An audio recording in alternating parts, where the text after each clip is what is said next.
Hello, xin chào mọi người, chào mừng mọi người đã đến với kênh YouTube của mình.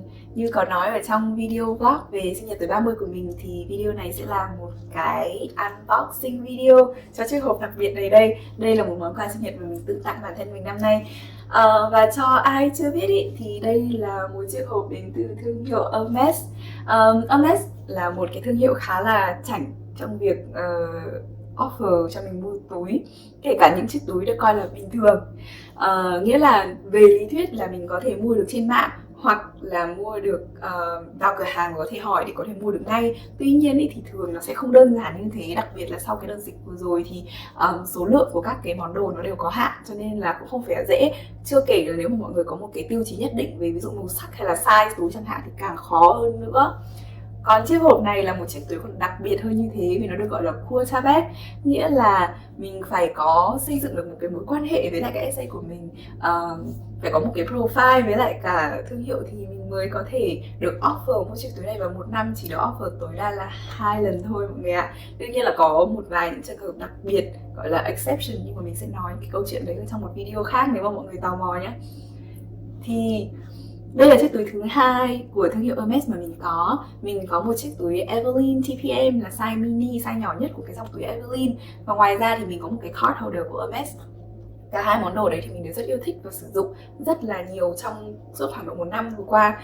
Chính vì thế nên là mình đánh giá rất là cao cái chất lượng da của thương hiệu này. Và vì vậy cách đây khoảng vài tháng ấy thì mình đã có xin xỏ với essay của mình là năm nay sinh nhật thì liệu có thể offer cho mình một chiếc túi được không.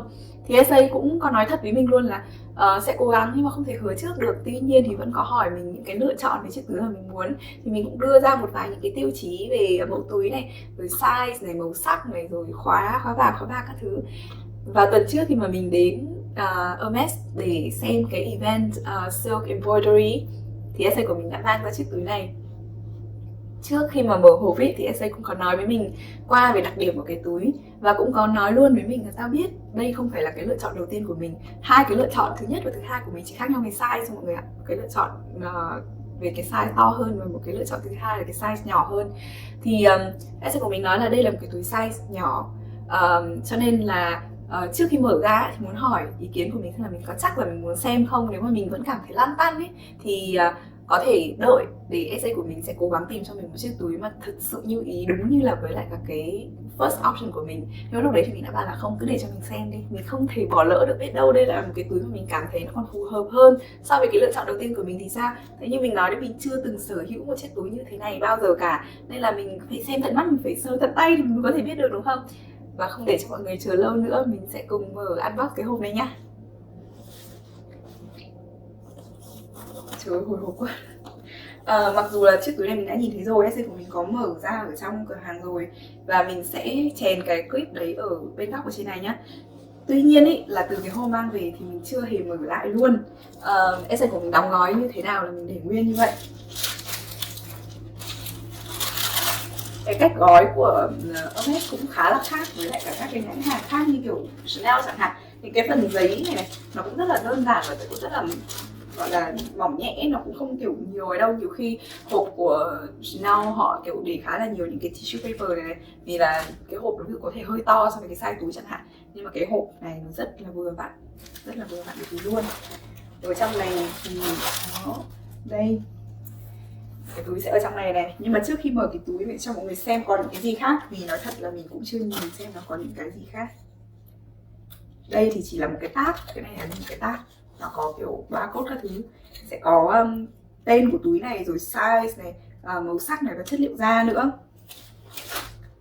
Trong này là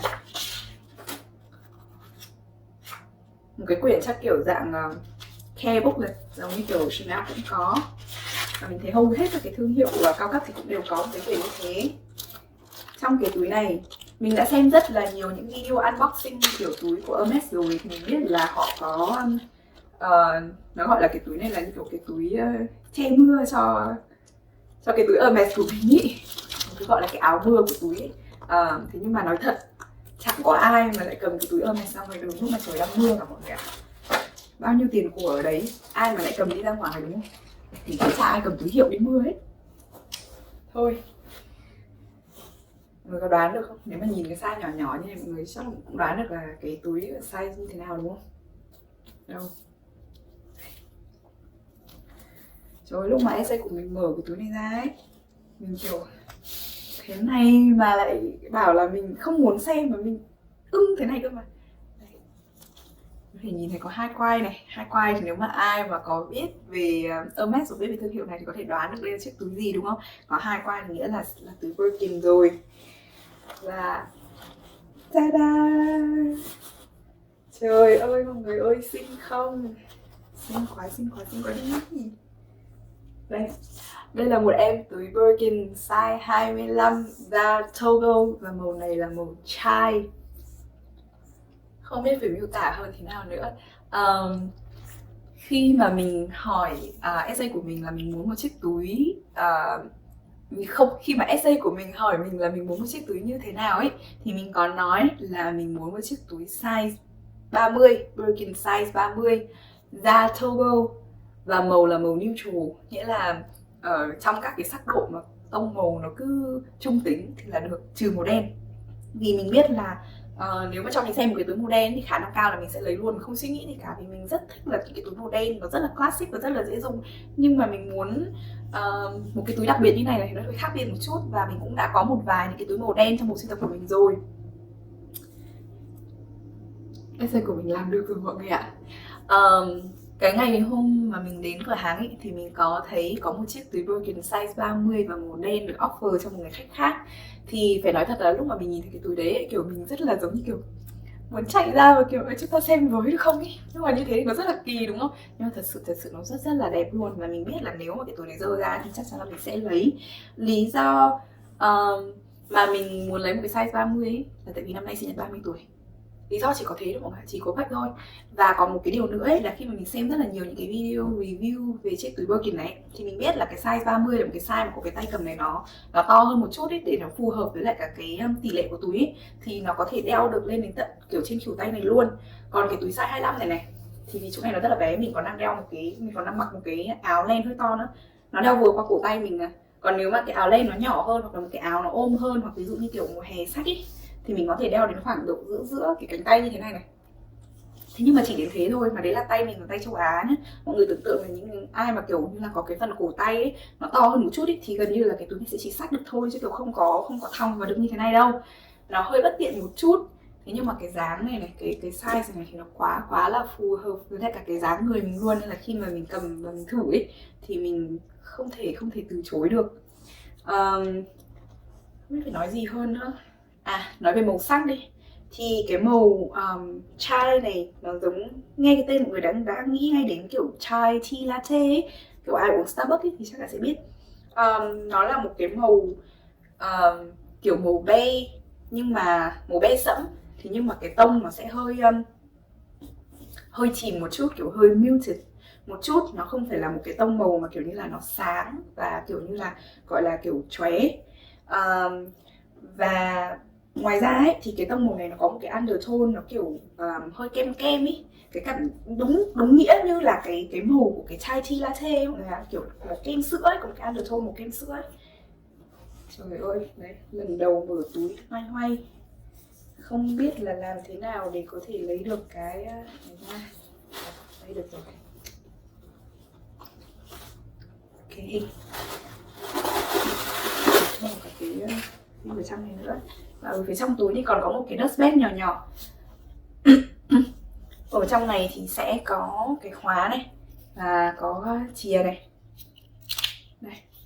Nó gọi là lock này, key này và closet. Thì cái này thì muốn thì có thể móc vào ở trong túi, ở trên túi cũng được, nhưng mà vì mình có kiểu buộc hai cái twirly ở trên túi rồi ấy, nên là mình nghĩ là mình cũng sẽ không móc khóa vào đâu, vì cái này cho nó xinh.